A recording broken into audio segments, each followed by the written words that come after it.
औज़ुबिल्लाहिमिनश्शैतानिर्रजीम बिस्मिल्लाहिर्रहमानिर्रहीम ला इलाहा इल्ला अंता सुब्हानका इन्नी कुन्तु मिनज़ ज़ालिमीन। अल्लाह पाक हमारे मुल्क पाकिस्तान को अपनी हिफ्ज़ व अमान में रखे और जल्द हम अपनी एक नॉर्मल रूटीन की तरफ दोबारा लौटें। आमीन सुम्मा आमीन। अच्छा बेटा, आज जो नेक्स्ट हमारा लास्ट टॉपिक था वो कंडीशनल प्रोबेबिलिटी तक हमने इसको कवर कर लिया हुआ था।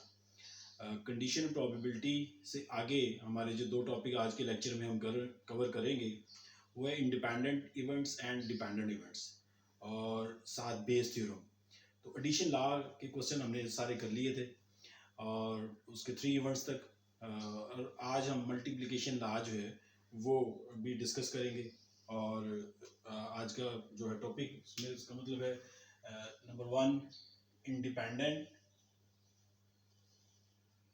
And dependent event.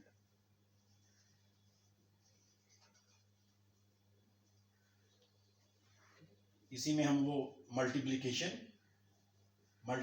लॉ और next very important Bayes theorem.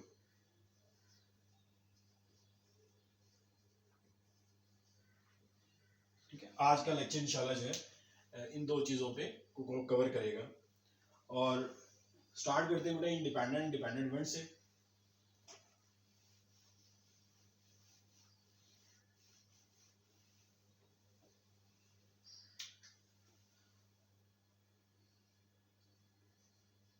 बल्कि इसको मैं multiplication law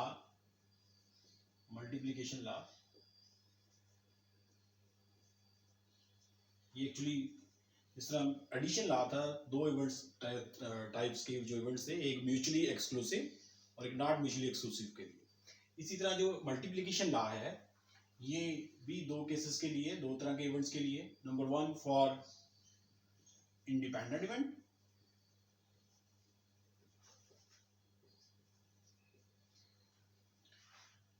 for independent event,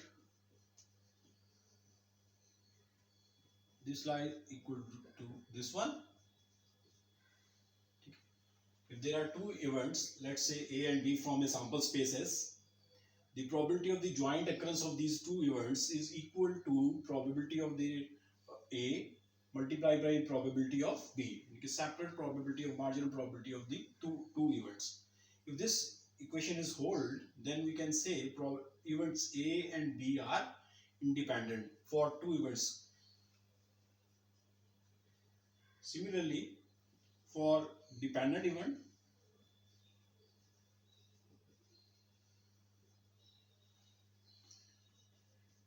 this equality is equal to probability of A occur and probability of B given that A already has occurred.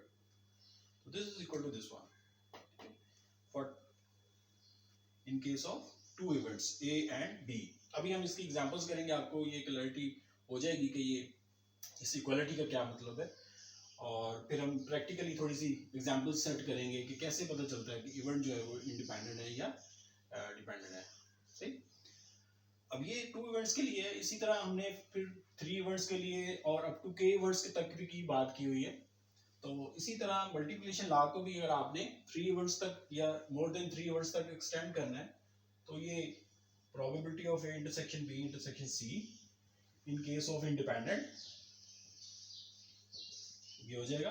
अगर आपके पास let's say k event है तो ये extend हो जाएगा अप टू k इवेंट। तो joint probability of the k event is equal to marginal probability product of the marginal probability of the k events जो आपके पास होंगे। इसी तरह for dependent event के लिए अगर आपके पास ये है probability of this one, probability of B occur given A already occurred, and when we talk about C, probability of the C occur, और उससे पहले क्या हो चुका है, दो event A and B jointly occur हो चुके हैं। तो this is the conditional law, sorry, dependent law, multiplication law for dependent event for 3 events। ठीक है, ये हो जाएगा। तो ये एक एक्सप्रेशन है। अभी हम एक एग्जांपल लेते हैं और उसमें हम चेक करते हैं कि इवेंट A और B को इंडिपेंडेंटली कैसे हम इसको डिक्लेयर कर सकते हैं। Suppose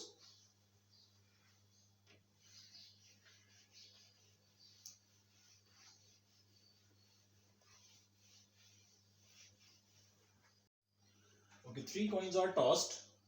Let A be the event that had occur on first coin. B is the event that had occur on third coin. And we have to check either A and B are independent or not. Okay? As we know, when we toss a 3 coin, what will be the sample space? This will be the sample space. And there are 8 possible outcomes in this. अब इसमें जो first coin पे head आया हुआ है, let A be the event that had occur on first coin. वो कौन कौन से इवेंट है? फर्स्ट कॉइन पे ये हमारे फेवरेबल आउटकम है फॉर ए. ये नहीं है फर्स्ट पे टेल है, स्किप हो जाएगा, स्किप हो जाएगा, स्किप हो जाएगा. This one, there are 4 possible outcomes, right? Head head head, head head tail, head tail head, and head tail tail. Similarly, had occur on third coin. अब third coin पे जो है दिस वन, ये third coin पे tail है, skip हो गया. Third coin पे this one, also favourable outcome, right? ये स्किप हो गया, ये स्किप हो गया, एंड ये भी स्किप हो गया. There are 4 possible outcomes, right? Head head head, head tail head, tail head head, and tail tail head. ठीक है. अब इन दोनों का इंटरसेक्शन ए इंटरसेक्शन बी, इन दोनों में कॉमन पार्ट कौन सा है? आप देखिए, हेड हेड इधर भी है, इधर भी है. ठीक है, this one head head tell, इधर हेड हेड टेल नहीं है, छोड़ दें, स्किप करते हैं. Head tail head, head tail head, इधर भी है, इधर भी है. ठीक है, हेड टेल टेल, तो ये कॉमन पार्ट ये आ गया आपके पास. ठीक है. अब what will the probability of A? Probability of A is equal to 1 2 3 4. There are 4 possible outcome. 4 by 8, 4 by 8. Probability of B, again there are 4 possible outcomes. 4 by 8. ठीक है. And what is probability of A intersection B? 2 by 8. 2 by 8. Right? अगर इसको मैं simplify करूं तो this will become 1 by 2, 1 by 2, 1 by 4. And we have to check either A and B are independent. तो अभी हमने पढ़ा, if A and B are independent, this will be equal to probability of A into probability of B. I just plug these in. A intersection B is equal to 1 by 4. Probability of A 1 by 2. Probability of B 1 by 2. And 1 by 4 is equal to 1 by 4. Or this equality hold. So, hence A and B are independent event. तो theoretically भी अगर आप देखें कि independent का मतलब क्या है एक्चुअली, देखिए एक इवेंट ए है, एक इवेंट बी है. इसका मतलब है जब बी अकर होगा उसका इन्फ्लुएंस जो है, उसकी अकरेंस का इन्फ्लुएंस जो है वो ए पे नहीं आएगा, या ए की अकरेंस का इन्फ्लुएंस बी पे नहीं जाएगा. ठीक है. They are independent to each other. जैसे पाकिस्तान का मैच होता है, तो अगर 3 मैचेस हैं और उसकी टॉस होनी है, तो डेफिनेटली पाकिस्तान फर्स्ट मैच में टॉस जीतेगा. उसका क्या चांस है? 1 by 2 है. अब सेकंड मैच की टॉस जीतने का जो इफेक्ट है वो फर्स्ट का रिजल्ट जो है वो सेकंड टॉस पे इम्पैक्ट नहीं करेगा ना. इसी तरह थर्ड जो टॉस है उस सेकंड टॉस या फर्स्ट टॉस दोनों का रिजल्ट उस थर्ड टॉस पे इन्फ्लुएंस नहीं करेगा. All are independent. तो ये है इंडिपेंडेंट का कॉन्सेप्ट. तो आगे हम देखते हैं बेटा कि डिपेंडेंट वेरिएबल जो है उसको कैसे करते हैं. उसमें डिपेंडेंट का आपको अच्छे से आइडिया हो जाएगा. जैसे ये हमने पहले भी क्वेश्चन किया हुआ है. Out of 6 chips 2 are defective if 2 chips are randomly chosen.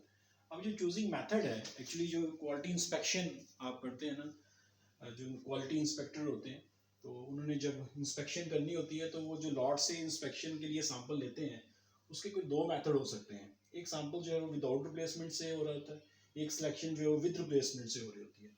तो दोनों कंसेप्ट जो आज हम डिस्कस कर रहे हैं, डिपेंडेंट इंडिपेंडेंट इवेंट, वो इसमें एड्रेस हो जाएंगे.